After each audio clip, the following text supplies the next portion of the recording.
record on the computer. Okay, fine. So friends, once again, welcome back and a very good afternoon to everybody. I hope you all are safe, your family members, your relative, your parents all are safe, and you are enjoying physics, you are enjoying this new era, you are enjoying this new way of learning. Friends, we are just about to complete the third chapter. All the theory, all the illustrations already had completed, and we are discussing exercise numericals. Friends, on the last lecture, we are discussing the numerical based on the graph के regarding हम numerical discuss कर रहे थे.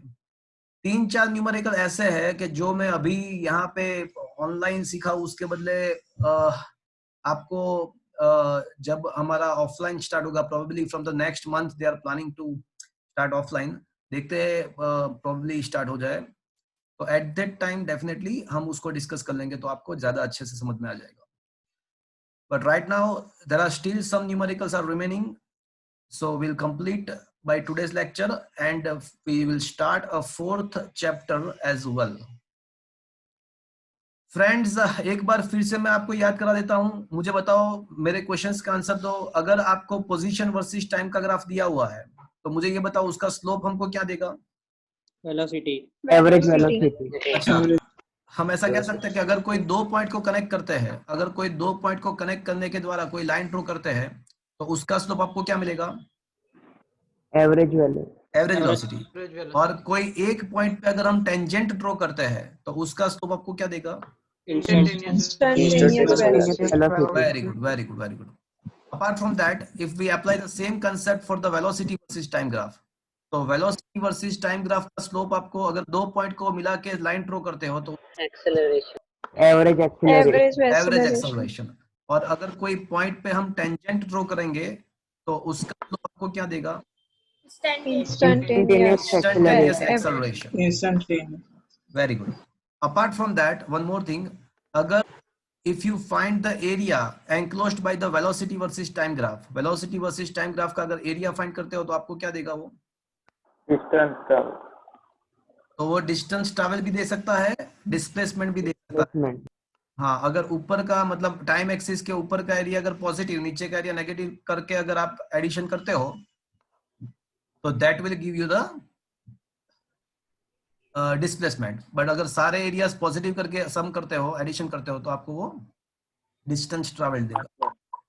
Similarly आपके text book में नहीं है, but मैंने आपको सिखा दिया था कि अगर एक्सेलरेशन वर्सेस टाइम का ग्राफ है और उसका अगर आप एरिया फाइंड करते हो, एक्सेलरेशन वर्सेस टाइम के ग्राफ का एरिया, तो आपको क्या देगा?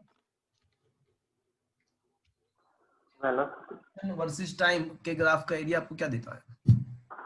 Velocity. No, it will give you the change in velocity. So acceleration versus time के ग्राफ का एरिया आपको चेंज इन वेलोसिटी देता है. That should be remember. Is it okay friends? Yes sir. Okay, yes, so there are some more questions is still to be discussed. So let's complete that, and we'll complete the, then after some MCQ we are going to discuss, and then after we start the new chapter. Okay. So illustration सारे हमने करवा दिए थे, मैंने करवा दिया था. अब discussing exercise question, तो मैंने 1 to 6 क्वेश्चन तो खत्म हो गया था, 7 भी खत्म हो गया था. सर, हाँ बोलो. सर इसके बाद वाला जो चैप्टर है, ये पूरा इससे रिलेटेड है? हाँ, पूरा इससे रिलेटेड है. ओके. क्यों रिलेटेड है? Because what is the name of the next chapter? Motion in two dimensions. And right now we are discussing One dimension. Motion in one dimension. so whatever the concept you developed here will be applicable by minor changes with the proper change in the next chapter as well. Okay. So just a minute. Okay, where is my pen?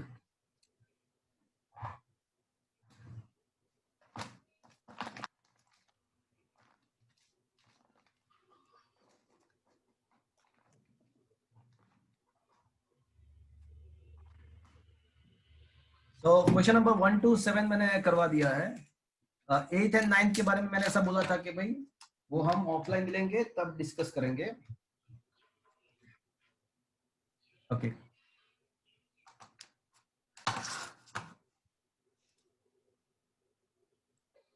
And 10th is done. 11th मैंने आपको homework में दिया था, आपने किया होगा I hope. और आपको इसमें कोई डाउट नहीं, डाउट है किसी को 11th क्वेश्चन में कुछ पूछना है किसी को? ओके 12th हम टाइम पे डिस्कस कर लेंगे ऑफलाइन। 13 14 मैंने करवा दिया था। उसके बाद 15th क्वेश्चन मैंने होमवर्क में दिया था, 16 मैंने करवा दिया था, 17 मैंने करवा दिया था, 18th is on the basis of the letter. So 19th question पे आ जाओ। 19th क्वेश्चन पे आ जाओ। देखो ये क्वेश्चन पूछने के लिए नहीं है, आपको सोचना है कि जो ग्राफ दिया है उसके बेस पे आपको सूटेबल फिजिकल कंडीशन आपको सोचना है कि भाई कैसे फिजिकली ये ग्राफ हमको कब मिल पाएगा, कौन से इवेंट में हमको ये ग्राफ्स मिल सकते हैं। अच्छा, can you see the graphs in your mobile? Yes, sir. Yes, sir. Yes. तो क्वेश्चन क्या है कि suggest the suitable physical situation for each of the following graph. तो आप थोड़ा सोचो, आप सोचो कि भाई हमको ये पोजीशन वर्सेस टाइम का ग्राफ ऐसा कब मिल सकता है, ऐसा ये ग्राफ आपको कब मिल सकता है। मतलब पहले देखो तो पोजीशन इंक्रीज हो रहा है, मतलब ऐसा सोच सकते हैं कि भाई 0th पोजीशन से कुछ 5 मीटर तक इंक्रीज हुआ, फिर उसके बाद वापस से ऑब्जेक्ट का पोजीशन डिक्रीज हो रहा है, और वो डिक्रीज होने के बाद उसका पोजीशन कुछ नेगेटिव भी होता है, और उसके बाद वो पोजीशन चेंज नहीं हो रहा है। तो इस टाइप का सिचुएशन आपको अराइज करना है। तो कोई मुझे फिजिकल एग्जांपल देगा कि जिसमें ऐसा हो सकता है?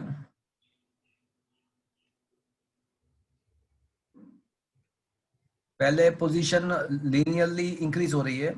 सर वो ट्रेन वाला, कौन सा ट्रेन वाला? जैसे मतलब ट्रेन एक डेस्टिनेशन पे जाती है तो पहले उसकी पोजीशन इंक्रीज होती है, फिर मतलब वो जब पैसेंजर्स को ड्रॉप करके आती है तो उसकी पोजीशन धीरे धीरे डिक्रीज होती है और फिर धीरे धीरे रेस्ट पे आ जाती है एट लास्ट। ओके, आप ऐसा बोल सकते हो कि सपोज के कोई ट्रेन है, वो अहमदाबाद से बड़ौदा जा रहा है। So suppose assuming that this is the Ahmedabad distance. अच्छा, मैं साइड में लिखता हूँ। So आप जो एग्जांपल देते हो तो ऐसे कह सकते हैं कि भाई ये अहमदाबाद है, ये बड़ौदा है। तो कोई ट्रेन ऐसी है कि जो अहमदाबाद से बड़ौदा कांस्टेंट वेलोसिटी से जाती है। तो कांस्टेंट वेलोसिटी से जाती है तो मतलब क्या होगा? मतलब ये होगा कि कांस्टेंट वेलोसिटी है तो पोजीशन वर्सेस टाइम का ग्राफ कैसा होगा? Straight line. Straight line. Clear होगा। फिर ऑन द स्पॉट पैसेंजर को ड्रॉप करने की जरूरत नहीं है। ऑन द स्पॉट इंजन को मैंने, ऑन द स्पॉट क्या है कि इंजन को मैंने अपोजिट डायरेक्शन में कनेक्ट कर दिया और वो ऑन द स्पॉट वापस आने लगी without wasting a single time. तो ऑन द स्पॉट वो रिटर्न हो रही है with the constant, with the same constant velocity. तो वो सेम कांस्टेंट वेलोसिटी से रिटर्न हो रही है फ्रॉम बड़ौदा टू अहमदाबाद, तो सेम स्लोप आएगा। अब क्या होगा? अब वो है ना अहमदाबाद से भी मतलब, और मतलब ये यहाँ पे सपोज के भावनगर है, भावनगर या कोई भी और destination opposite to the Baroda, Ahmedabad से बड़ौदा से अपोजिट लोकेशन में कोई और लोकेशन है, assume that it is a से अपोजिट डायरेक्शन में जाते हैं बड़ौदा से, तो कौन सा लोकेशन आएगा? अज्यूम करो कि महसाना है। तो अब क्या होता है कि उसका लोकेशन अहमदाबाद से भी आगे बढ़ा, मतलब कि ये डायरेक्शन को अगर यहाँ पे x इक्वल टू 0 बोलते हैं, ये x इक्वल टू से 5 किलोमीटर्स कोई भी, तो वापस आता है तो यहाँ पे 0 हो गया, और उसके बाद वापस से महसाना, तो इसका मतलब क्या हो गया? उसका लोकेशन, अब उसका जो पोजीशन है वो नेगेटिव डायरेक्शन में इंक्रीज होने लगा। और ये महसाना में आके ये ट्रेन है ना वो स्टॉप हो गया। तो स्टॉप हो गया इसका मतलब क्या हुआ? कि अब पोजीशन टाइम के साथ वेरी नहीं हो रहा है। तो that is the exact graph for this kind of situation. क्या ये बात समझ में आया आपको? Yes. Basically ये पॉसिबल नहीं है, बिकॉज मैंने क्या बोला कि भाई वो इंजन को ऑन द स्पॉट हम चेंज कर देते हैं विदाउट वेस्टिंग टाइम, तो क्या ये सब पॉसिबल है? नहीं है. दूसरा ये भी पॉसिबल नहीं है, दूसरा ये भी पॉसिबल नहीं है कि through out the motion train का वेलोसिटी कांस्टेंट रहे, तो ये प्रैक्टिकली पॉसिबल नहीं है। बोलो, अब तो ये दोनों पॉसिबल नहीं है। सर हम जब बॉल फेंकते तब मतलब अच्छा, कहाँ पे फेंकते हो बॉल को? मतलब किसी सामने वाले को बॉल देते, मतलब या तो फिर फुटबॉल को किक करते। Perfect answer. आप ऐसा सोच लो कि जो सरफेस है ना वो फ्रिक्शनल लेस है। तो सपोज कि ये रूम है आपका और यहाँ पे आप खड़े हो, मतलब आप जिस लोकेशन पे खड़े हो वहां पे उसको x is equal to 0 location बोल दो, और यहाँ पे जो वॉल है, एक वॉल यहाँ पे है, दूसरा वॉल यहाँ पे है, और यहाँ पे जो वॉल है ना वहां पे फेविकोल लगाया हुआ है, फेविकोल यहाँ पे फेविकोल लगाया हुआ है। और ऐसा अज्यूम कर लो कि ये जो ग्राउंड मतलब ये जो फ्लोर है ना वो फ्रिक्शन लेस है, फ्रिक्शन लेस। तो फ्रिक्शन लेस फ्लोर होने के द्वारा क्या होता है कि कोई फ्रिक्शन नहीं लगता है, तो क्या होता है कि भाई, तो अगर कोई फोर्स नहीं लगता है, देखो ग्रेविटेशनल फोर्स तो डाउनवर्ड डायरेक्शन में लगता है, तो वो हॉरिजॉन्टल मोशन में उसका कोई इफेक्ट नहीं रहेगा। I repeat, gravitational force downward direction में लगता है तो हॉरिजॉन्टल मोशन में उसका कोई इफेक्ट नहीं रहेगा। तो मान लेते हैं जैसे फुटबॉल के बदले आप मार्बल को कंसीडर कर लो, मार्बल को कंसीडर कर लो, तो मार्बल एंड टाइल्स के बीच का फ्रिक्शन बहुत ही कम होता है। We can neglect that friction. तो किक मारने के बाद मतलब मार्बल को प्लेस कुछ वेलोसिटी से थ्रो करने के बाद उसका वेलोसिटी कांस्टेंट रहेगा। तो क्या होता है कि यहाँ पे कोई मार्बल या फुटबॉल है, assuming that the surface is a frictional less, तो आप कुछ वेलोसिटी के साथ उसको किक मारोगे तो वो वही वेलोसिटी के साथ, अगर फ्रिक्शन नहीं है तो वो उसी वेलोसिटी के साथ यहाँ पे कोलाइड होगा। अब यहाँ पे जो कोलिजन है ना वो ऐसा अज्यूम कर लेते हैं कि ये कोलिजन है ना वो इलास्टिक कोलिजन है। इलास्टिक कोलिजन का मतलब ऐसा होगा for the collision and after the collision velocity is the remaining same। Elastic collision कोई बॉल का बॉल के साथ होता है, तो वैसे इलास्टिक कोलिजन का मतलब ऐसा होता है कि काइनेटिक एनर्जी रिमेन्स कंजर्व्ड। इसका प्रॉपर डेफिनेशन ऐसा है कि काइनेटिक एनर्जी रिमेन्स कंजर्व्ड, मतलब काइनेटिक एनर्जी अगर कंजर्व्ड है तो उसका वेलो स्पीड भी वैसा ही का वैसा ही वापस आ जाएगा। तो ये है ना, ये फुटबॉल का बॉल कोलाइड होने के द्वारा उसी स्पीड से वापस आएगा, और वो हमारे पास तो आएगा बट उसका कुछ वेलोसिटी अभी भी है। वो क्या हो जाएगा कि हमारे पास से भी वो गुजर के दूसरे वॉल पे होके वहां पे फेविकोल है तो stick, it will going to stick over that. तो अगर इसका ग्राफ ड्रॉ करें तो कैसे आएगा फ्रेंड्स? देखो पहले क्या हुआ, जीरो पोजीशन से उसका पोजीशन बढ़ा, जीरो पोजीशन से उसका कुछ पोजीशन बढ़ा पॉजिटिव डायरेक्शन में विद द कांस्टेंट वेलोसिटी, मतलब ग्राफ स्ट्रेट लाइन। अब वो वॉल के साथ कोलाइड हुआ तो क्या होगा कि उसी स्पीड के साथ अपोजिट डायरेक्शन में मोशन में आ जाएगा। वो हमारे पाँव के पास वापस आ गया बॉल, बट अभी क्या करते हैं हम उसको जाने देते हैं, तो वो अपोजिट डायरेक्शन में वापस आगे बढ़ेगा, बट वहां पे वॉल है और उसके साथ फेविकोल भी कनेक्ट किया, मतलब स्टिक किया हुआ है, फेविकोल है।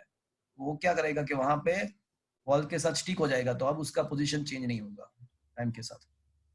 तो this is the practical situation arising for this kind of graph. क्या ये बात आपको समझ में आया friends? Yes, sir. Yes, sir. Yes, sir. Is that clear to you? Yes sir. Yes, sir. तो ये पॉसिबल है। चलो अब सेकंड वन। फर्स्ट का प्रैक्टिकल सिचुएशन मैंने आपको बता दिया, वो ऐसा पॉसिबल हो सकता है, दो बॉल के बीच में आप फुटबॉल को कुछ किक मारते हो तो फ्रिक्शन लेस सरफेस है एंड कोलिजन अगर इलास्टिक है तो ये ग्राफ पॉसिबल है। चलो सेकंड के लिए कोई फिजिकल कंडीशन? सर वो free falling of a ball, ऊपर या से नीचे फेंकते तो बाउंस होता है बाद एक परफेक्ट टाइम इंटरवल पे, और बाद में धीरे धीरे उसकी वेलोसिटी रेस्ट पे आ जाती है। परफेक्ट आंसर है, एकदम परफेक्ट। देखो फ्री फॉलिंग बॉडी है तो उसके अंदर क्या होता है कि एक्सेलरेशन ग्रेविटेशनल एक्सेलरेशन होता है, और हमको पता है कि ग्रेविटेशनल एक्सेलरेशन कैसा होता है, कांस्टेंट होता है। तो पहली बात यहाँ पे देखो, यहाँ पे जितने भी यहाँ पे दिए हुए हैं वो सारे वेलोसिटी वर्सेस टाइम के जितने भी ग्राफ है, वो ग्राफ देखो तो अब स्ट्रेट लाइन है। तो पहली बात कि वेलोसिटी वर्सेस टाइम का ग्राफ स्ट्रेट लाइन कब होता है? स्लोप कांस्टेंट कब रहता है? जब acceleration constant. Acceleration constant uniform हाँ, तो अगर हम इसको भूल जाते हैं, अगर ये जो पोर्शन है उसको भूल जाते हैं, इतना पोर्शन, तो आप जो बोले वो कंफर्म हो जाएगा। इतना पोर्शन भूल जाओ, वैसे में स्प्रिंट ही है, ऐसा है, इसको भूल जाओ।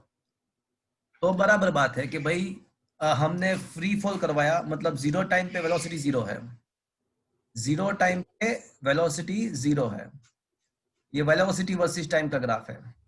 तो जीरो टाइम पे वेलोसिटी जीरो है, बट ग्रेजुअली जब जैसे जैसे वो नीचे जाता है उसका वेलोसिटी बढ़ता जाएगा, स्पीड बढ़ता जाएगा नेगेटिव डायरेक्शन में, नेगेटिव डायरेक्शन में स्पीड बढ़ेगा।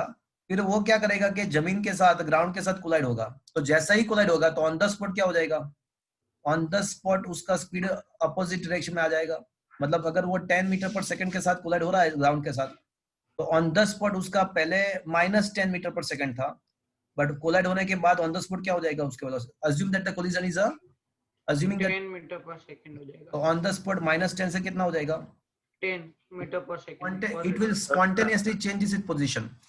It will spontaneously changes its direction of the motion. तो जैसे ही वो ग्राउंड के साथ कोलाइड होगा तो ऑन द स्पॉट उसका वेलोसिटी -10 से +10 हो जाएगा। अब क्या करने लगेगा? अब ग्रेजुअली बॉल ऊपर आएगा। तो जैसे जैसे वो ऊपर करने के बाद तो उसका स्पीड क्या हो जाएगा, होता जाएगा। अब सर पर ग्रेजुअली वो नीचे गिरेगा तो फिर ऊपर जाएगा तो वेलोसिटी कम नहीं हो जाएगी बाद में? देखो, ये ग्राफ ऊपर जा रहा है, इसका मतलब ऐसा नहीं कि बॉल ऊपर जा रहा है। ये ग्राफ ऊपर जा रहा है तो बॉल थोड़ी ऊपर जा रहा है, ये तो जस्ट कोलिजन हुआ। तो कोलिजन हुआ तो सेम मोमेंट पे, देखो टाइम अभी बढ़ ही नहीं रहा है, सेम मोमेंट पे -10 से +10 हो गया। अब वो ग्रेजुअली ऊपर जा रहा है। अब नेक्स्ट इंस्टेंस पे वो जा रहा है ऊपर। तो अब क्या होगा? ये ग्राफ ऊपर जाने का मतलब ऐसा नहीं है कि ऑब्जेक्ट ऊपर गया। ग्राफ ऑन द स्पॉट -10 से +10 हुआ तो उसका मतलब कि उसका जस्ट अभी direction of the motion change हुआ। मतलब कोलिजन के जस्ट, कोलिजन होने के बाद जस्ट उसके बाद जो मोमेंट है उसकी बात है। अब वो ग्रेजुअली ऊपर आ रहा है, तो अब जो ऊपर आएगा तो अब उसका वेलोसिटी क्या होगा? टाइम के साथ डिक्रीज होगा। डिक्रीज होगा। 20 होगा। मैक्सिमम हाइट पे क्या हो जाएगा? मैक्सिमम हाइट पे यहाँ पे वेलोसिटी डिक्रीज हो गया, और मैक्सिमम हाइट पे क्या हो जाएगा वेलोसिटी? 0। हाँ, तो ये है ना, मैक्सिमम हाइट शो कर रहा है। मैक्सिमम हाइट पे उसका वेलोसिटी 0 हो जाएगा। उसके बाद क्या होगा सोचो? नीचे आएगा नेगेटिव। हाँ, उसके बाद वो ग्रेजुअली उसका स्पीड बढ़ेगा, बट वो स्पीड कौन से डायरेक्शन में बढ़ेगा? नेगेटिव। Negative downward. अपर। तो ये उसका स्पीड देखो आप बढ़ रहा है, वापस से बढ़ रहा है, बट नेगेटिव बढ़ रहा है। अब यहाँ पे क्या होगा? वापस से वो कोलिजन होगा ग्राउंड के साथ। बट पहले से यहाँ पहले जब कोलिजन हुआ था उससे ये कोलिजन कुछ कम वेलोसिटी से होगा। क्यों कम होगा? वेलोसिटी डिक्रीज हुई। Because every time because of the frictional force and the collision, the velocity, some of the energies will be dilute. So at every collision velocity goes on decreasing, but on the spot अब क्या होगा? Minus velocity से on the spot plus होगा। मैं फिर से बोल रहा हूँ कि ये जो शो कर रहा हूँ मैं, इसका मतलब ऐसा नहीं कि ऑब्जेक्ट ऊपर जा रहा है। इसका मतलब जस्ट ऐसा हुआ कि सेम कोलिजन हुआ तो on the spot, on the same moment negative से वेलोसिटी पॉजिटिव हो गया। अब नेक्स्ट मोमेंट में वो ग्रेजुअली ऊपर जा रहा है तो वेलोसिटी डिक्रीज होगा, मैक्सिमम हाइट पे 0 हो जाएगा, वापस से नीचे आने लगेगा, वापस से कोलिजन होगा, वापस से, मतलब एंड सो ऑन। क्या ये बात समझ में आया आपको? Yes sir. क्या ये बात समझ में आया? Yes sir. Yes sir. चलो, तो इसका प्रैक्टिकल सिचुएशन ये है कि आप कोई बॉल को फ्री फॉल करते हो तो उसका जो मोशन है उसके लिए अगर वेलोसिटी वर्सेस टाइम का ग्राफ ड्रॉ करो तो इस टाइप का मिलेगा। And this is this point, this point, this point, this point, these all the points are showing the these points are corresponding to the horizons. Is that clear to you friends? Yes sir. Yes sir. चलो, अब तीसरा वाला graph है, तो वो कौन से practical situation में हो सकता है? फुटबॉल सर, वो फुटबॉल ऐसे आ रहा है और कांस्टेंट स्पीड से, बाद में हमने तो अचानक मेरी किक मेरी मारी। मेरी मेरी मेरी बात सुनो। सबसे पहले तो ये देखो कि ये ग्राफ किसका है। Acceleration versus acceleration time. Time velocity आएगी। एक्सेलरेशन वर्सेस टाइम का ग्राफ है, पहली बात ये। मतलब एक्सेलरेशन जब पिक्चर में है, एक्सेलरेशन पहले 0 है, फिर कुछ एक्सेलरेशन प्रोवाइड किया है और फिर वापस से एक्सेलरेशन 0 है। हम इसको फोर्स वर्सेस टाइम का ग्राफ भी कह सकते हैं, because F is equals to m a. तो m तो mass of the object remaining constant throughout the motion. तो जैसा वेरिएशन एक्सेलरेशन का होगा, ऐसा ही वेरिएशन फोर्स का होगा। तो हम फोर्स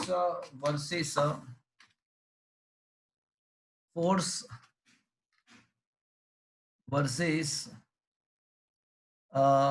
टाइम का ग्राफ भी बोल सकते हैं।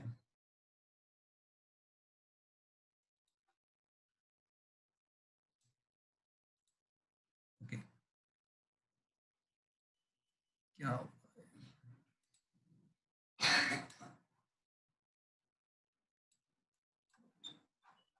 Just a moment friends.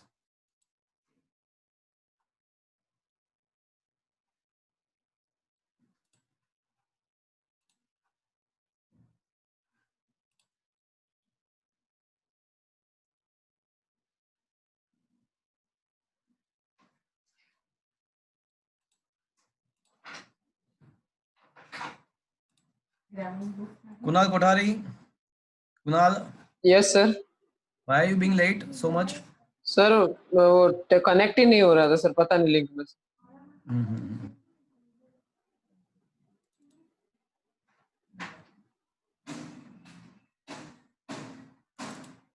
Force versus time. Okay, so acceleration का जो ग्राफ है ना, उसको आप फोर्स का भी ग्राफ सोच सकते हो। एक्सेलरेशन का ग्राफ जो है उसको फोर्स के लिए भी सोच सकते हो। तो अब इसका ये ग्राफ के लिए प्रैक्टिकल सिचुएशन आपको लाना है। चलो,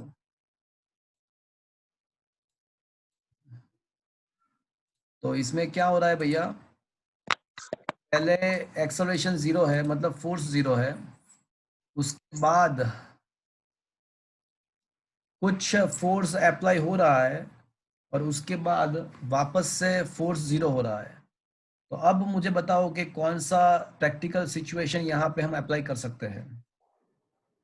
सर इसमें ऐसा कह सकते हैं ना कि कार एक है वो रेस्ट पे है, फिर उसने अचानक से एक्सीलरेशन दिया, वो इंक्रीज हुआ, फिर वो एक्सीलरेशन होना बंद हो गया, इसलिए धीमे से वो डिक्रीज हो गया, रेस्ट पे आ गया। ओके, ऐसा कह सकते हैं कि अगर कोई कार कांस्टेंट, देखो पहले तो पहले पार्ट में एक्सेलरेशन 0 है, इसका मतलब क्या हुआ? बॉडी रेस्ट पे। कांस्टेंट नहीं नहीं भैया नहीं, एक्सेलरेशन 0 होने का मतलब ऐसा नहीं है कि body rest. Uniform velocity. Velocity zero. Acceleration 0 है, इसका मतलब ऐसा है कि वेलोसिटी कांस्टेंट। 0 एक्सेलरेशन का मतलब ऐसा हुआ कि वेलोसिटी कांस्टेंट है। Is that clear friends? Yes sir. Yes. तो वेलोसिटी कांस्टेंट है। तो पहले कोई सपोज कि क्रिकेट बॉल है, तो बेसबॉल की बात करते हैं। तो बेसबॉल में क्या है कि एक फ्लैटेंड बॉल डिलीवरी है, मतलब स्ट्रेट टू द ग्राउंड। तो वेलोसिटी कांस्टेंट वेलोसिटी से वो डिलीवरी आ रही है। और क्या करेगा जो बैट्समैन है, वो उसको थोड़े टाइम इंटरवल के लिए, कुछ माइनर इंटरवल के लिए वो फोर्स अप्लाई करेगा बैट के द्वारा। तो वो माइनर इंटरवल के लिए यहाँ पे हमको फोर्स मिलेगा, एक्सेलरेशन मिलेगा। बट जैसे ही वो कनेक्शन टूट जाएगा, बॉल एंड बैट के बीच का कनेक्शन जैसे ही टूट जाएगा, तो ऑन द स्पॉट फोर्स 0 हो जाएगा और वापस से बॉल कोई भी डायरेक्शन में मतलब मूव होने लगेगा विद द कांस्टेंट वेलोसिटी। तो ये इस टाइप का सिचुएशन है कि भाई कोई स्पॉन्टेनियस कुछ कम टाइम इंटरवल के लिए, माइनर इंटरवल के लिए अगर हम फोर्स अप्लाई करते हैं, तो इस टाइप का आपको ग्राफ मिलेगा। कोई भी मतलब कोई भी माइनर टाइम के लिए फोर्स अप्लाई करते हैं तो ये टाइप का ग्राफ मिलेगा। तो यहाँ पे देख लेते हैं क्या लिखा है। This graph is initially object moves with the constant velocity. It accelerate increase for the short period of time and then becomes zero. Then once again start moving with the constant velocity. When the ball in cricket moves with a constant speed, it is struck by bat for short time. Its accelerate increases, then becomes zero. Then the ball moves with a constant speed once again. तो ये ball bat का भी चलेगा, कोई भी example चलेगा. मतलब is that clear to you friends? Yes, sir. Short interval के लिए आप फोर्स अप्लाई करते हो किसी भी ऑब्जेक्ट पे, तो इस टाइप का ग्राफ आपको मिलेगा. तो इसमें से क्या सीखना मिला आपको? तो आपको क्वेश्चन ऐसे नहीं पूछेंगे. आपको क्वेश्चन एग्जाम में कैसे पूछेंगे कि कोई प्रैक्टिकल सिचुएशन आपको दिया होगा और उसके ऊपर से आपको ऐसा पूछा होगा कि भाई amongst the following which graph is suitable for that practical example. तो क्या मेरी बात समझ में आए? आपको ये क्वेश्चन डायरेक्टली नहीं पूछेंगे. आपको एमसीक्यू में कॉम्पिटिटिव एग्जामिनेशन में कोई प्रैक्टिकल सिचुएशन देंगे और पूछेंगे कि भाई amongst the following graph which is the perfect suitable for the given conditions. तो क्या ये समझ में आया आपको? Yes, sir. Yes, sir. Okay. Yes, sir. Ruju is there? Ruju? Yes, sir. Why are you being so much late? Sir, I was not at home. नहीं, आपको पता नहीं था लेक्चर है 12 बजे? हाँ सर, पता था. तो फिर तो रिस्पॉन्सिबिलिटी किसकी होनी चाहिए कि भाई लेक्चर अटेंड करना है ऐसा? Sir. Okay, come to the next question. चलो क्वेश्चन ऐसा है कि figures gives a position versus time graph for the particle executing one dimensional simple harmonic motion. देखो, सिंपल हार्मोनिक मोशन 14 चैप्टर में आपको सिखाया जाएगा, बट उसकी अभी कोई जरूरत नहीं है. मतलब उसका सिंपल हार्मोनिक मोशन क्या है वो अभी आपको जानने की जरूरत नहीं है. It will be going to discuss in the 14 chapter. But यहाँ पे क्या है? Give the signs of a position, velocity and acceleration, these three variables of the particle at the t equals to 0.3 second, 1.2 second and minus 1.2 second. तो मतलब 3 time, particular time पे, instance पे आपको position, velocity and acceleration के sign, मतलब positive है या negative है, वो आपको फाइंड करना है. आपको खुद सोचना है. मैं आपको थोड़ा हिंट दूंगा, आप थोड़ा सोचो. ये क्वेश्चन आपको ही करना चाहिए. तो एक बार फिर से क्वेश्चन को एक बार फिर से समझ लेते हैं. तो क्वेश्चन में आपको एक पोजीशन वर्सेस टाइम का ग्राफ दिया हुआ है और आपको डिसाइड करना है साइन. किसका साइन? तो बोले पोजीशन का, वेलोसिटी का एंड एक्सेलरेशन का. और कौन से टाइम पे? तो वो दिया हुआ है, आपको डिसाइड करना है कौन कौन से टाइम पे. तो case 1 at the t is equals to 0.3 second. Case number 2 at t is equals to 1.2 second पे. And case number 3. चलो पहले तो क्वेश्चन समझ में आ गया सबको? क्वेश्चन क्या है वो बताया आप? चलो सबसे पहले हम वो लोकेशन फाइंड करते हैं ग्राफ में. ग्राफ में वो लोकेशन कहाँ पे है पहले वो फाइंड कर लेते हैं. तो सबसे पहले 0.3 वाला लोकेशन कहाँ पे? ये 0 है, ये 1 है. तो बीच में है ना, बीच में एग्जैक्टली बीच में 0.5 होगा और 0.5 से कम, मतलब यहाँ पे जो लोकेशन होगा वो किसका होगा? ये टाइम का 0.3. चलो ये 0.3 सेकंड का लोकेशन मिल गया मुझे. Yes.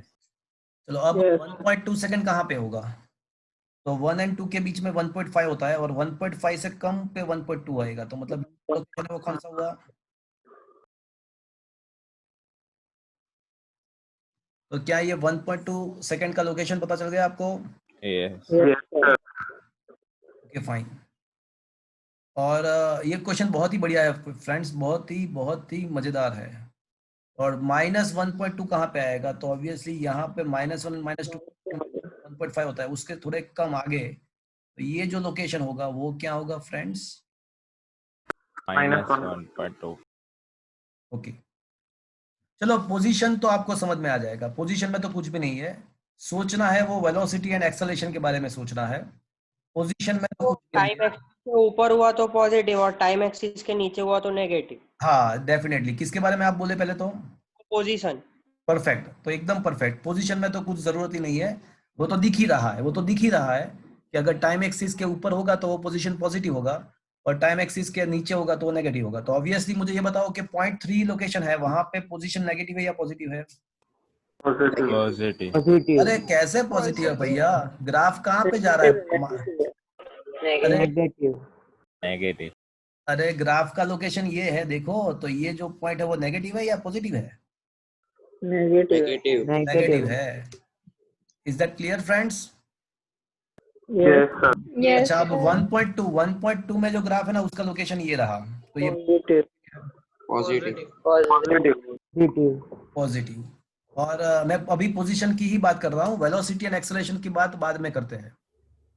अब -1.2 में जो नेगेटिव, तो ग्राफ का जो लोकेशन है वो ये रहा, पोजीशन ये रहा।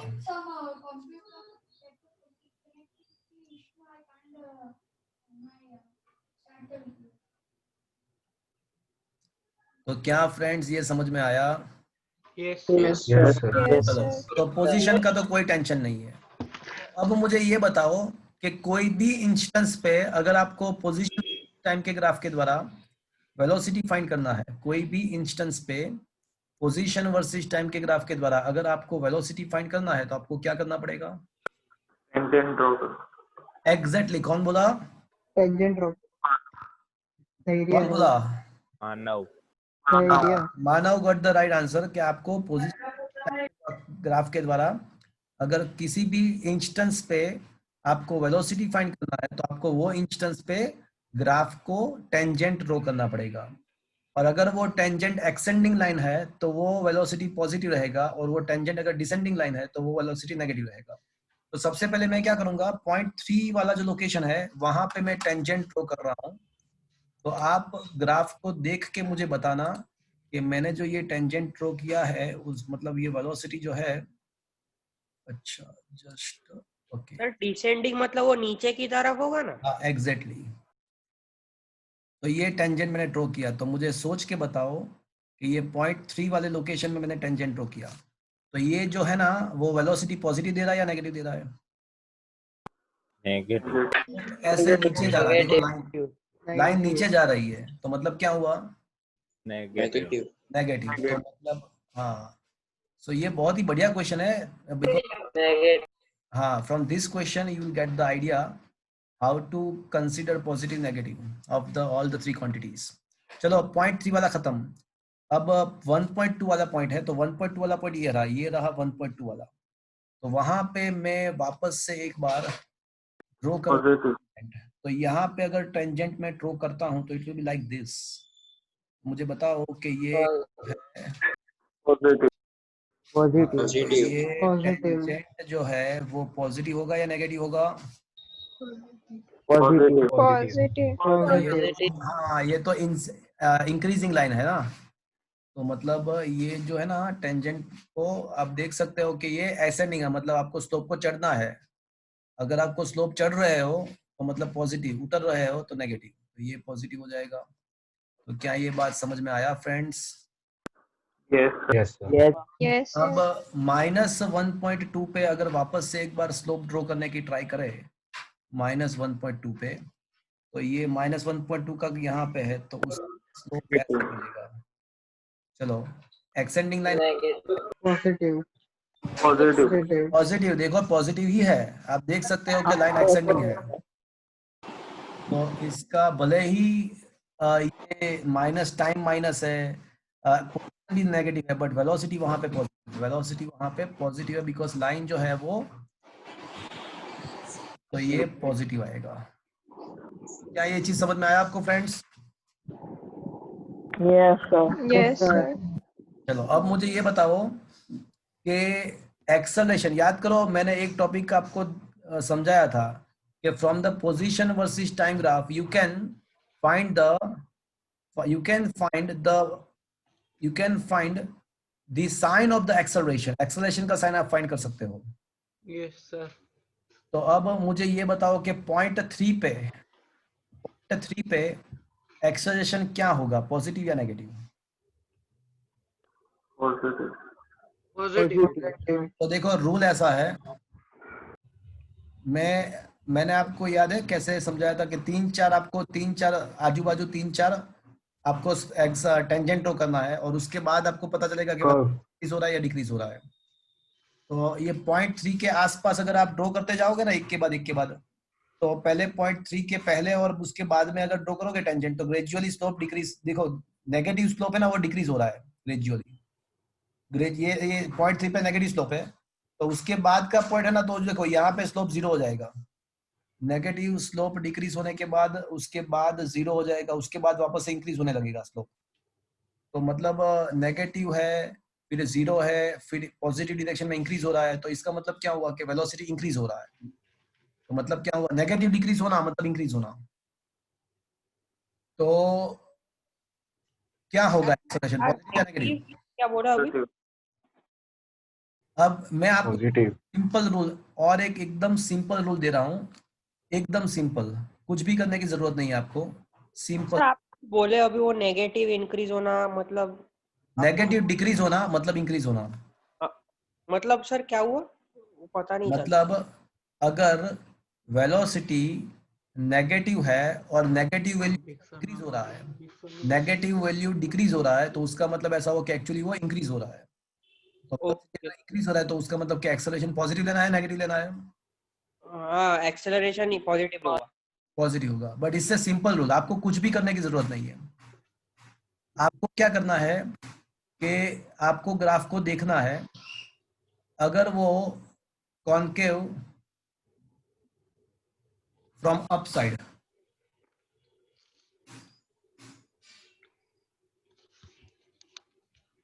Concave when viewing from the up side, curve मतलब कर्व ना, क्या बोल रहे हो? मतलब ऊपर से कर्व ना ऐसे वो। नहीं, आपको ऊपर से देखना है, मतलब आपका जो फेस है उसको यहाँ पे रखना है, आपकी आंख आपको यहाँ पे आपको आई साइट रखना है, या अज्यूम कर लो कि ये आपका आई है। तो अगर ऊपर से देखने के द्वारा अगर वो कॉन्केव दिख रहा है, ऊपर से देखने के द्वारा अगर वो कॉन्केव दिख रहा है, तो आपको एक्सेलरेशन आपको पॉजिटिव लेना है। एंड अगर आप ऊपर से देखते हो और अगर आपको उसका जो कर्वेचर है वो कॉन्वेक्स दिख रहा है, convex from viewing from upside, convex from upside, तो अगर ऊपर से देखने के द्वारा अगर वो आपको कॉन्वेक्स दिख रहा है तो आपका एक्सेलरेशन नेगेटिव ही आएगा। ये रूल है, सिंपल, मैंने बताया, मेरा घर का रूल है। तो ये आपको ये बार बार टेंजेंट ड्रॉ करने के बाद सोचने की जरूरत नहीं पड़ेगी कि वेलोसिटी इंक्रीज हो रहा है या डिक्रीज हो रहा है। सिंपल चीज, ग्राफ दिया है, ऊपर से देखो, अगर ऊपर से देखने के द्वारा वो कॉन्केव दिख रहा है तो समझना है कि वहां पे एक्सेलरेशन पॉजिटिव है, अगर वो ऊपर से देखने के द्वारा कॉन्वेक्स दिख रहा है तो समझना है कि वहां पे एक्सेलरेशन नेगेटिव है। That's it. तो क्या ये पर ऐसा ग्राफ नहीं दिया होता तो फिर वो टेंजेंट ही ड्रॉ करना पड़ता ना? नहीं, ऐसा हो ही नहीं सकता। ग्राफ अगर कर्वेचर है तो वो कॉन्वेक्स या कॉन्केव दिखाई देगा आपको डेफिनेटली। अगर कुछ ना कुछ कर्वेचर है तो वो कॉन्वेक्स या कॉन्केव दिखाई ही देगा आपको। Okay sir. ओके, चलो तो अब मुझे ये रूल अप्लाई कर दो, सिंपल रूल। अब मुझे ये बताओ कि अब क्या ये t इज इक्वल टू 1.2 में देखो, 1.2 यहाँ पे है, तो वहां पे ऊपर से देखो क्या दिखाई दे रहा है आपको, ग्राफ कैसा दिखाई दे रहा है? Concave down. कॉन्वेक्स। नहीं, आपको ऊपर से देखना है और 1.2 वाला जो पोर्शन है वहां पे इसका ऐसा है, तो ये कॉन्वेक्स दिख रहा है कि कॉन्वेक्टिव दिखा दे रहा है? कॉन्वेक्स। तो कॉन्वेक्स के लिए एक्सेलरेशन क्या होगा? नेगेटिव। और -1.2 पे देखो, तो -1.2 पे ऊपर से देखो तो क्या दिखाई दे रहा है आपको? कॉन्केव। मतलब एक्सेलरेशन क्या है? पॉजिटिव। पॉजिटिव। तो ये आप एक सिंपल रूल लिख लो आपके नोट्स में के अंदर कि how to decide the sign of the acceleration from position versus time graph. How to decide sign of acceleration from position x versus time t graph. तो rule is a simple. When viewed from up, if it is concave, then take the acceleration positive, and if it is convex, then take it negative. That's it. But you have to view the graph from up.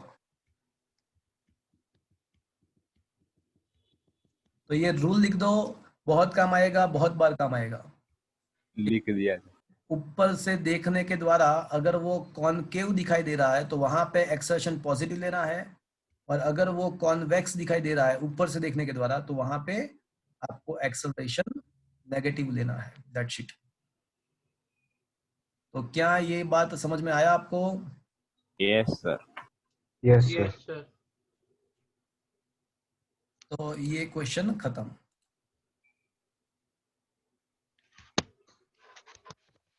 तो जो हमने लिखा था वो बराबर है कि नहीं एक बार देख लेते हैं सॉल्यूशन में। अब पहले में क्या लिखना था एक्सेलरेशन का? फर्स्ट में क्या था एक्सेलरेशन? पॉजिटिव। पॉजिटिव। तो फर्स्ट में एक्सेलरेशन था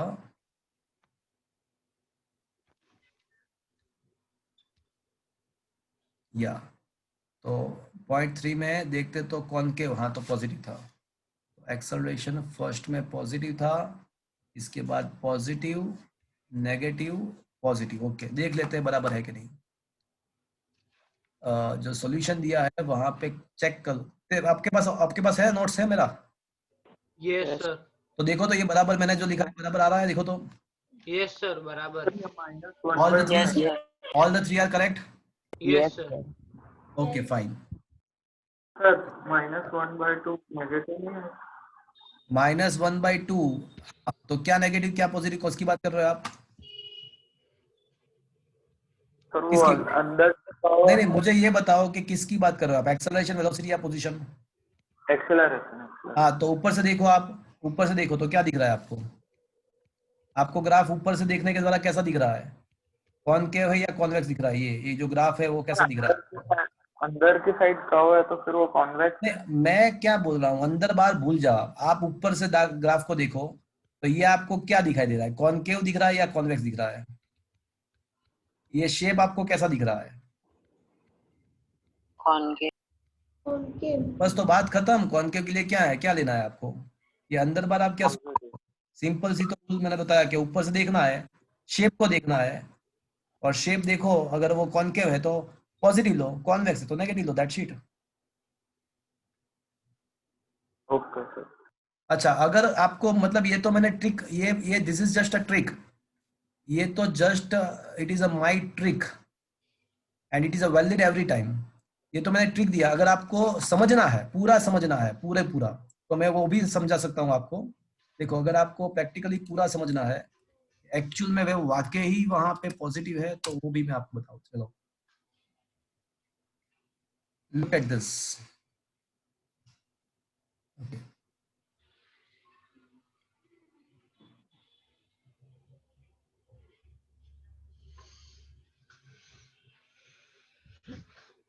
पूरा मतलब आपको डीप में जाके अभी मैं आपको एक्सप्लेन कर रहा हूँ। चलो, डीप में जाके मैं समझा रहा हूँ।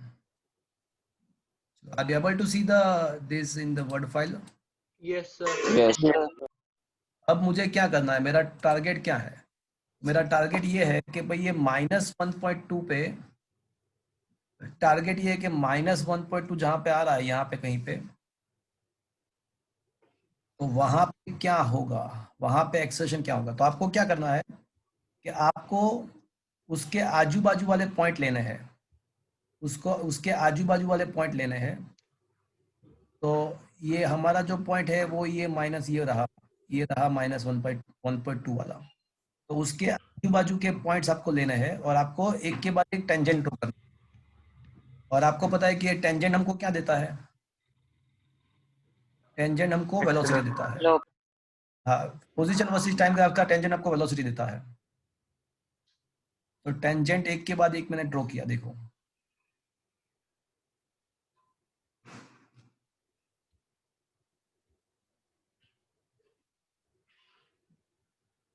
चलो, अब ये है ना, टेंजेंट नंबर 1 है, टेंजेंट नंबर 1, उसके बाद ये मेरा टेंजेंट नंबर 2 हुआ, ये टेंजेंट नंबर 3 हुआ, और ये मेरा टेंजेंट नंबर 4 हुआ। ओके, तो देखो इसका जो 1 है उसका स्लोप नेगेटिव है, तो अज्यूम करो कि वो -50, अज्यूम कर लेते हैं वो -50 है। चलो अब 2 का स्लोप 0 हो गया, 2 का स्लोप 0 हो गया, तो -50 से 0 हुआ। फिर ये 3 का स्लोप तो पॉजिटिव मिल गया, तो पॉजिटिव समथिंग से 20, और उसके बाद देखो ये जो 4 का स्लोप है ना वो उससे भी ज्यादा इंक्लाइंड है। देखो 3 से 4 का ज्यादा इंक्लाइंड है, तो 4 का वैल्यू ज्यादा मिलेगा आपको, तो 20 से 30। तो अब ग्रेजुअली देखो -50 से 0 से 20 से 30, मतलब वेलोसिटी का वैल्यू क्या हो रहा है, देखो आप इंक्रीज। इंक्रीज हो रहा है, तो उसका मतलब क्या हुआ, पॉजिटिव। एक्सेलरेशन पॉजिटिव है। तो ये मैंने जाके पूरा डीप में जाके आपको एक्सप्लेन किया। ये एक्चुअली प्रैक्टिकली ये करना चाहिए, बट ये थोड़ा लेथार्जिक हो जाएगा मेथड, ये प्रॉपर मेथड है।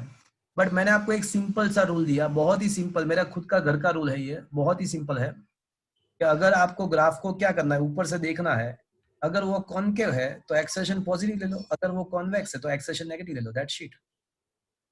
Is that clear to you? Yes sir. और सर तो उसी हिसाब से वेलोसिटी का भी पता चल जाएगा, है ना, नहीं, नहीं पता कि कम चलेगा, हो रहा है कि डिक्रीज हो रहा है। नहीं पता चलेगा। हाँ, कम हो ऊपर रहा है, डिक्रीज हो रहा है, मतलब वेलोसिटी इंक्रीज हो रहा है डिक्रीज हो रहा है पता चलेगा, बट वेलोसिटी का साइन पता नहीं चलेगा इससे। हाँ सर। वेलोसिटी का साइन तो पता ही नहीं चलेगा आपको इससे। ये जो रूल है वो खाली एक्सेलरेशन के लिए है, only for acceleration. Is that clear to you? Yes sir. तो ये मेरा घर का रूल है और वो 100% वैलिड है। Is that clear to you? Yes sir. Okay,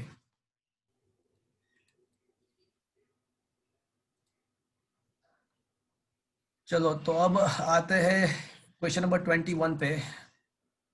so come to the question number 21। तो क्वेश्चन नंबर 21 ऐसा है कि आपको एक फिगर दिया हुआ है। In the figure position versus time, once again पहले तो ये देखोगे किसका ग्राफ है, तो वंस अगेन ये पोजीशन पोजीशन। वर्सेस टाइम का ग्राफ है, number 1। In one dimensional motion, the 3 different equal interval of time are shown, in which interval is the average speed is the greatest। तो आपको पता है कि अगर 2 अलग अलग इंटरवल है तो उसको कनेक्ट करने के द्वारा अगर लाइन ड्रॉ करते हो तो उसका स्लोप हमको क्या देता है, 2 अलग अलग, हाँ, के कनेक्ट कर दो और उसके अगर दोनों को कनेक्ट करके अगर लाइन ड्रॉ करते हो तो वो आपको क्या देगा, एवरेज। Average velocity. तो वो आपको एवरेज वेलोसिटी देगा। तो फ्रेंड्स मेरी बात ऐसी है कि अगर इन दोनों को कनेक्ट कर देते हैं एक लाइन के द्वारा तो आपको कुछ ऐसा मिलेगा। देखो आपको ऐसा कुछ मिलेगा, इन दोनों को अगर कनेक्ट करते हैं तो ऐसा मिला। मैंने इन दोनों को कनेक्ट किया और ये मतलब हमारा लाइन नंबर 1 हुआ, ये पहला इंटरवल के लिए लाइन मिला मुझे। अब इन दोनों को कनेक्ट करते हैं, इन दोनों को, तो इन दोनों को कनेक्ट करो और उन दोनों को कनेक्ट करने के द्वारा लाइन ड्रॉ करो तो वो हमको ऐसा मिलेगा। दोनों को मैंने कनेक्ट किया। तो पहले मुझे ये बता दो कि लाइन 1 एंड लाइन 2 के बीच में अगर कंपैरिजन करते हैं तो किसका स्लोप ज्यादा है? 2 का। 1 का स्लोप ज्यादा है, 2 का स्लोप ज्यादा है? स्लोप समझते हो? स्लोप, इसको स्लोप बोलते हैं। 1 का। ये सीधा लाइन है, इसका स्लोप 0 है, फिर उसका इंक्लिनेशन बढ़ता जाता है तो स्लोप बढ़ता गया, ऐसा कह सकते हैं। किसका इंक्लिनेशन ज्यादा है, किसका स्लोप ज्यादा है? 1 का? 1 का। चलो और एक तीसरी लाइन भी है और तीसरा भी मुझे कनेक्ट करना है, तीसरे 2 पॉइंट को भी कनेक्ट करना है, यहाँ पे एंड यहाँ पे, इन दोनों को कनेक्ट करना है। तो इसका जो इंक्लिनेशन है ना वो तो बहुत ही बड़ा है। देखो इन दोनों को कनेक्ट करते हैं। चलो अब मुझे सोच के बताओ कि 1.3 से सबसे ज्यादा इंक्लिनेशन किसका है? थर्ड। थर्ड। हाँ, थर्ड का स्लोप सबसे ज्यादा है, नो डाउट वो नेगेटिव है, बट हमको यहाँ पे स्पीड पूछा है क्या वेलोसिटी पूछा हुआ है? स्पीड। तो भले ही इसका वेलोसिटी नेगेटिव है बट इसका स्पीड तो पॉजिटिव ही रहेगा ना।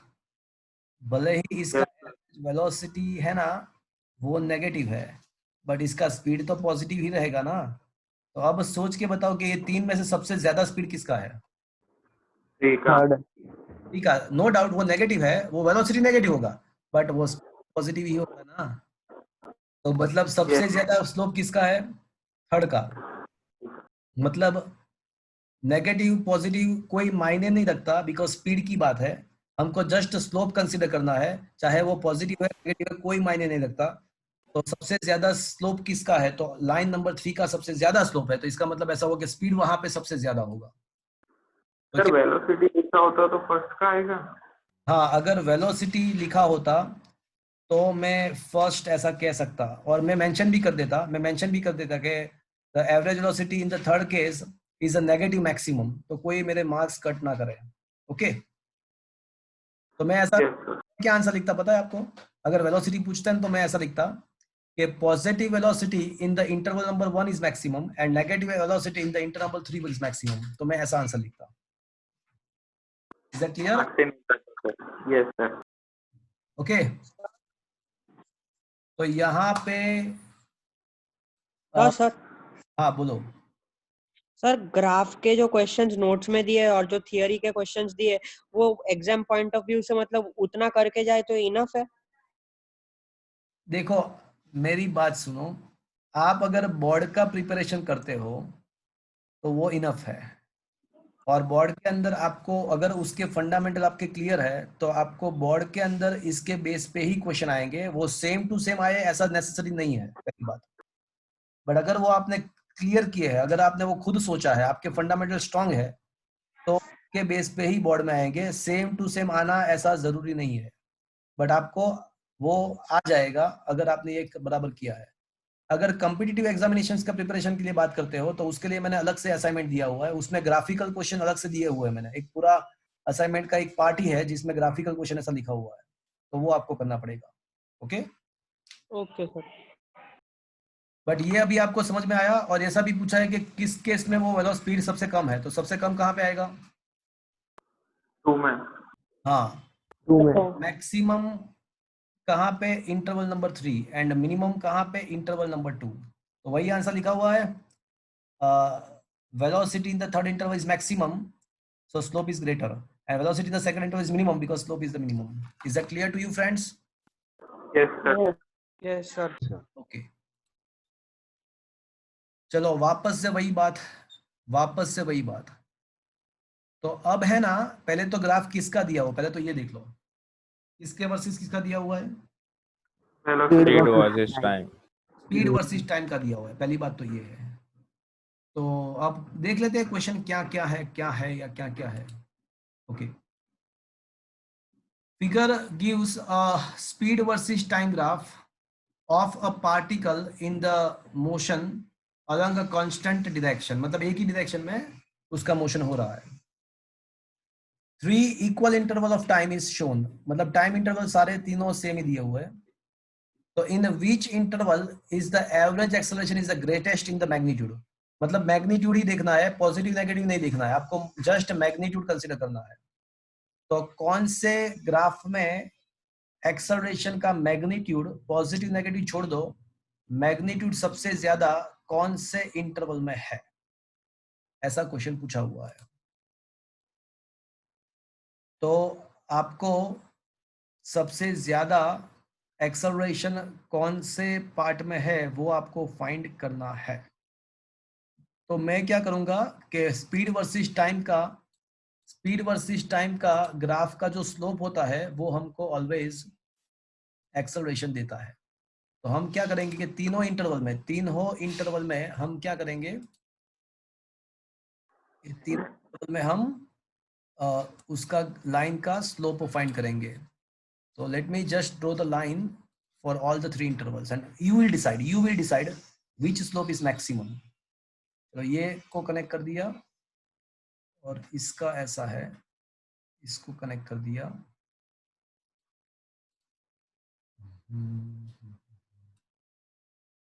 ये कनेक्ट हुआ, और इसको कनेक्ट तो ऐसे ही करना पड़ेगा। चलो मुझे बताओ सोच के कि कौन से लाइन सबसे ज्यादा इंक्लाइन है, positive negative?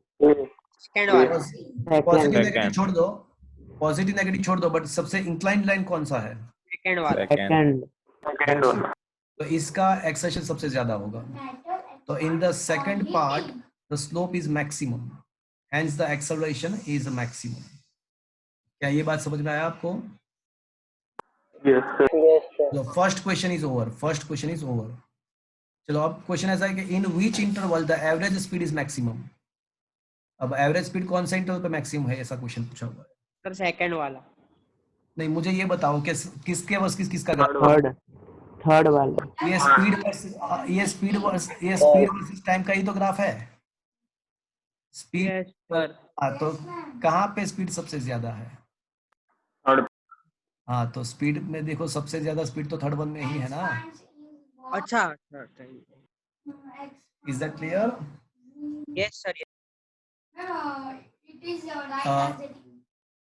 Third, choosing the positive direction as the constant direction of a motion, give the sign of velocity, speed and in all the three intervals.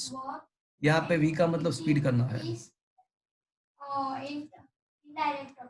तो फ्रेंड्स दोनों। हाँ, स्पीड एंड द एक्सेलरेशन, या acceleration भी है। तो friends speed तो क्या होता है ऑलवेज पॉजिटिव। तो इन all the three interval speed is a positive in all the three interval, but acceleration कौन से इंटरवल में एक्सेलरेशन पॉजिटिव है?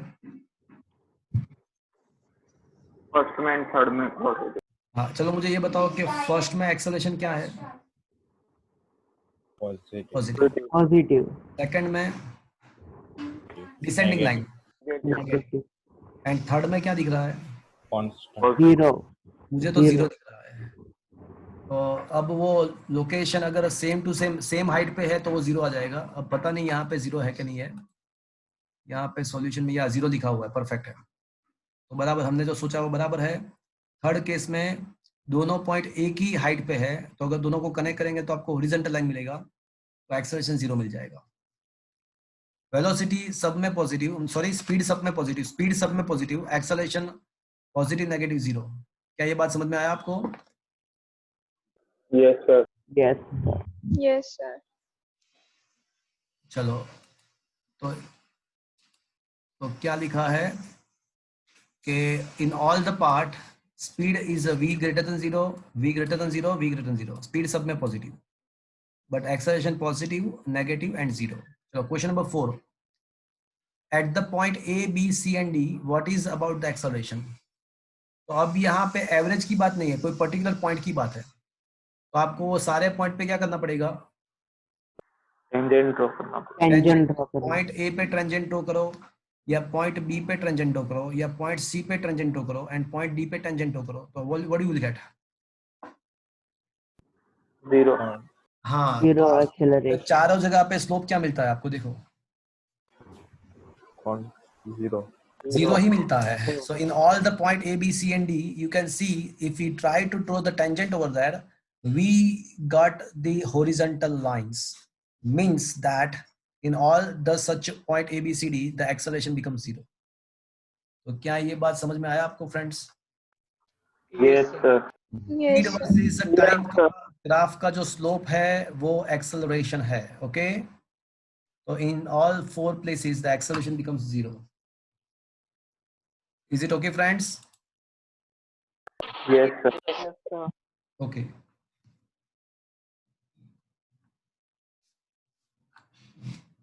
चलो और आगे बढ़ते हैं।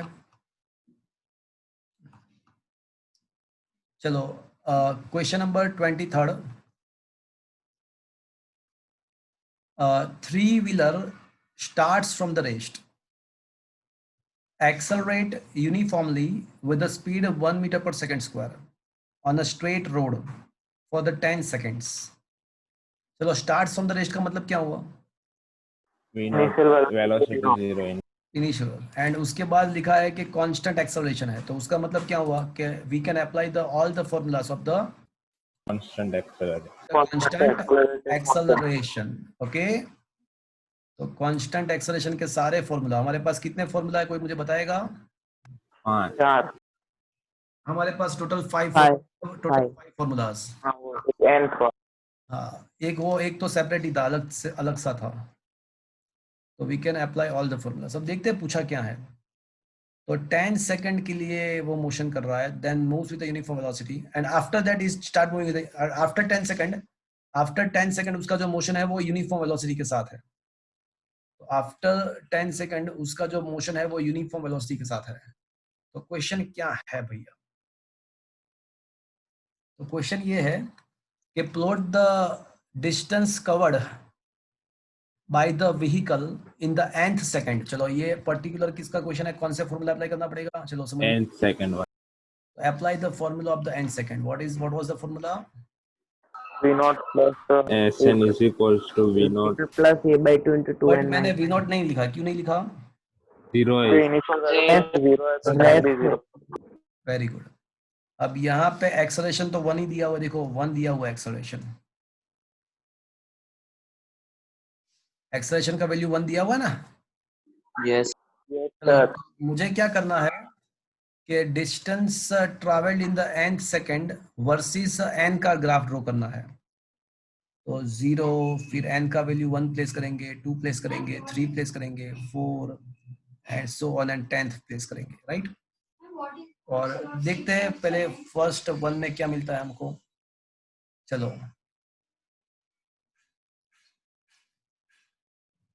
तो अगर n का वैल्यू 0 प्लेस करेंगे, चलो 1 प्लेस करो तो 1 में क्या मिलेगा आपको? 1 प्लेस करो तो क्या मिलेगा आपको? 1/2 1/2 0.5 मीटर। नहीं, 1 प्लेस करो तो क्या मिलेगा आपको? 1/2 ही मिले। हाँ, तो 0.5 मीटर। 1/2 मिलेगा आपको। तो पहला जो सेकंड है उसमें आपको 1/2 मिलेगा, मतलब 0.5 मिलेगा। चलो दूसरा में क्या मिलेगा आपको? दूसरे में 3/2 1.5 मिलेगा। तीसरे में क्या मिलेगा आपको?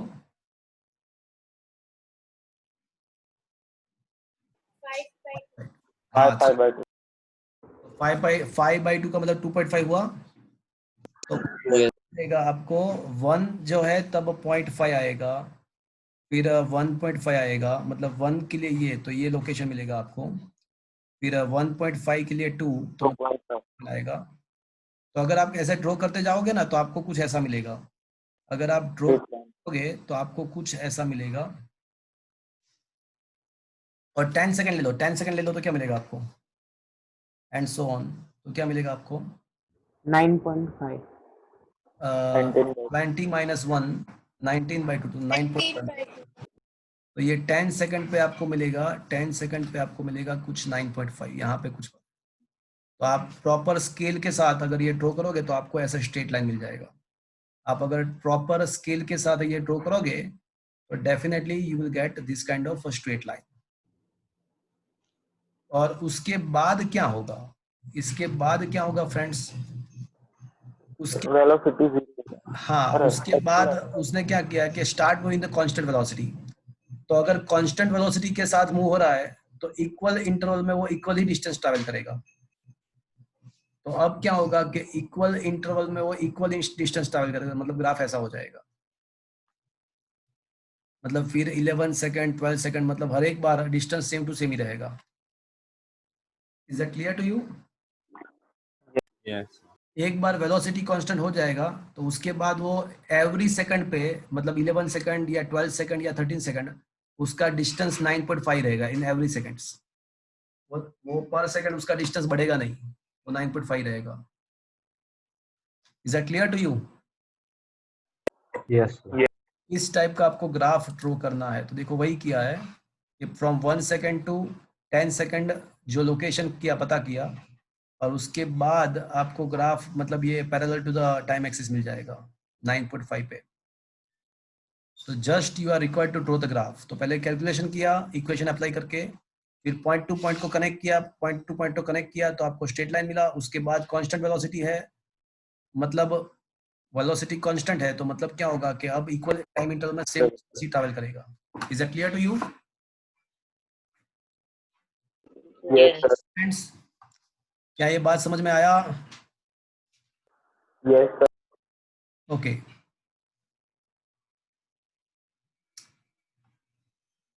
Friends, question number 24.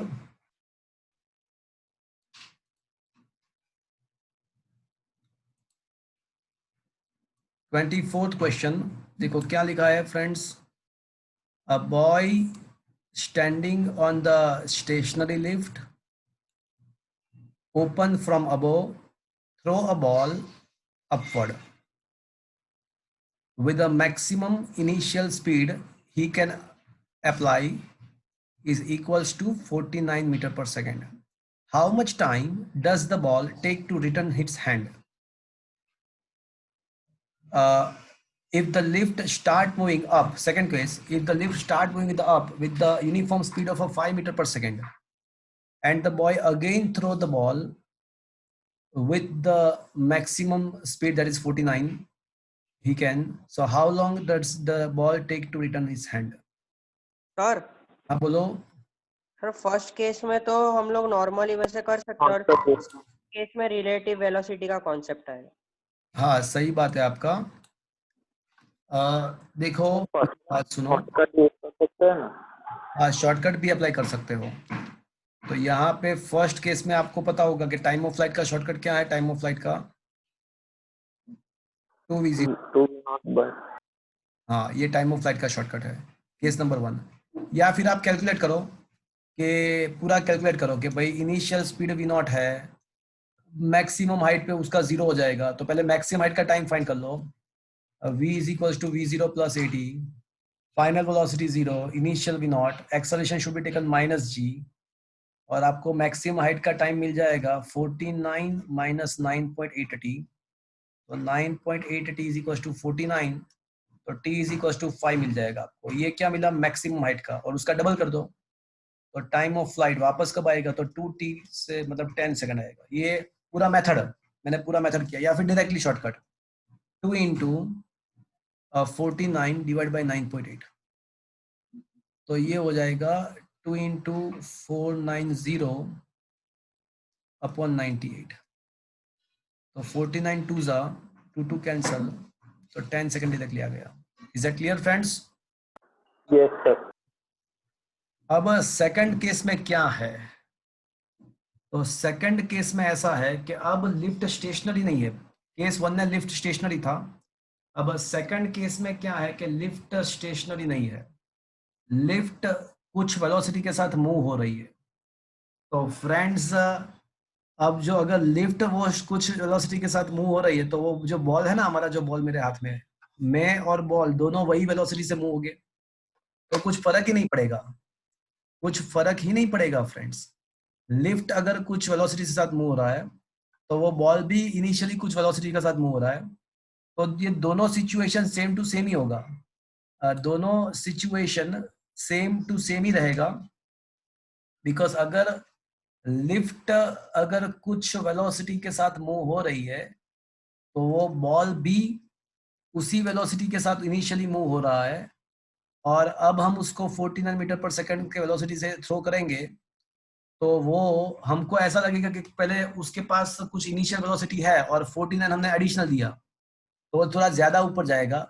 No doubt वो ज्यादा ऊपर जाएगा और वापस आएगा, बट तब तक तो लिफ्ट भी ऊपर आ गई होगी ना, बिकॉज लिफ्ट में भी कुछ मोशन है. मतलब ये दोनों के सेम टू सेम ही हो जाएगा. कुछ रिलेटिव कंसेप्ट कब लगता है? जब दो ऑब्जेक्ट के अलग अलग कुछ क्राइटेरिया है, तो रिलेटिव हो जाएगा. बट यहाँ पे तो लिफ्ट के अंदर ही मैं खड़ा हूँ, बॉय खड़ा है और उसके हाथ में बॉल है, तो अगर लिफ्ट के द्वारा जो भी कुछ मतलब एडिशनल आ रहा है, तो वो बॉल पे भी मिलेगा. मतलब अब क्या होगा कि वापस से 49 मीटर पर सेकंड से थ्रो करोगे, तो वो वही चीज वापस से रिपीट होगा, कुछ फर्क नहीं पड़ेगा. Is that clear? हाँ सर, पर इसमें रिलेटिव वेलोसिटी का कॉन्सेप्ट नहीं है. इसमें रिलेटिव वेलोसिटी का कंसेप्ट नहीं आएगा. सर पर वो तो लिफ्ट के मुझे रेस्पेक्ट मुझे मुझे मुझे बताओ क्यों नहीं आएगा? क्यों, वही तो नहीं पता है सर. हाँ, वो वो दोनों ही इसलिए साथ नहीं आ रहा है कि बॉल कहाँ पे है. ऊपर फेंका गया है, मतलब हाँ नहीं, बॉल है कहाँ पे? लिफ्ट में ही है. लिफ्ट में. हाँ, तो अगर बॉल लिफ्ट में ही है, हेलो। हाँ हाँ हाँ हाँ, तो इसका मतलब ऐसा हुआ कि देखो मैं बताऊं आपको, मैं आपका रिलेटिव वेलोसिटी से करना है तो मैं बता दूं आपको, चलो। पूरा एकदम एकदम मैं आपको डीप में जाके एक्सप्लेन कर रहा हूँ, पूरा डीप में जाके करते हैं, देखो। तो मतलब आपका जो डाउट है ना वो एकदम क्लियर हो जाएगा। Just a minute, just a minute, okay. Sir तो हम ऐसा कह सकते नहीं, हैं मेरी कि बात दोनों का पहले पहले वेलोसिटी पहले पहले मेरी बात सुन लो, फिर उसके बाद मुझे case one. Velocity of the lift is 0. Velocity of ball, initial velocity of the ball is a 49 metre per second. meter per second. So velocity of the ball with respect to lift is equals to 49 minus 0. तो 49 meter per second हो गया। Is that clear to you? Case number 2. Velocity of the lift क्या है? दिया हुआ है कि 5 metre per second है। अब हाँ sir. Okay, velocity of the ball कितना होगा? 44 मीटर पर सेकंड। नहीं भैया, 45 होगा। देखो, ऑलरेडी लिफ्ट है, वो ऑलरेडी 5 मीटर पर सेकंड से ऊपर जा रही है, और वापस से मैंने बॉल को 49 से थ्रो किया। तो what is the actual velocity of the ball? Ball का एक्चुअल वेलोसिटी कितना हो जाएगा अब with respect to ground? With respect to ground समझेगा ना? तो ये ट्रेन और फ्लाई जैसा ही हुआ ना। नहीं, मेरी बात पहले सिंपल सुन लो कि लिफ्ट का अभी सेकंड केस में वेलोसिटी 5 मीटर पर सेकंड है, मतलब ऑलरेडी 5 मीटर पर सेकंड से तो वो लिफ्ट जा रही है, मतलब बॉल भी जा ही रहा है, बॉल भी उसके साथ जा रहा है। अब और एडिशनली मैं उसको 49 ऊपर तरफ देता हूं, तो उसका विद रिस्पेक्ट टू ग्राउंड कितना हो जाएगा? 54। हाँ, अच्छा हाँ। तो विद रिस्पेक्ट टू ग्राउंड कितना हो जाएगा? बोलो। 54। 4 मीटर पर सेकंड हो जाएगा। तो अब Yes. Velocity of the ball with respect to lift कितना होगा? तो 50 49 माइनस 5, तो क्या आ जाएगा?